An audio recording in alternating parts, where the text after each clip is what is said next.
In this video, I will show you how to transfer crypto from Robinhood to Trust Wallet. So from our Trust Wallet app, we're going to click on Receive, and in here we're going to select the crypto that we want to transfer. So in this tutorial, I'm going for Solana, but of course you can pick any.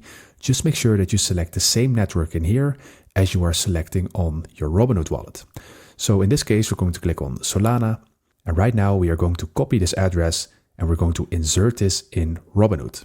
So copy it and let's go to Robinhood. And from our Robinhood app, we're going to click on Send. Select the crypto that you wish to send. So we're going to send Solana in this tutorial. And down below, click on Enter Address. Paste in the address from Trust Wallet and click on Continue.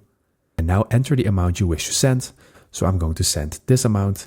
And let's click on Review.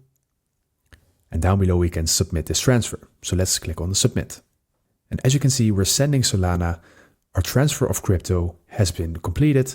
And now we can go to Trust Wallet to see if everything is processed. So let's click on Done. And now let's head over to Trust Wallet. So I can tell from my balance that the transfer is completed, and that is how you do it.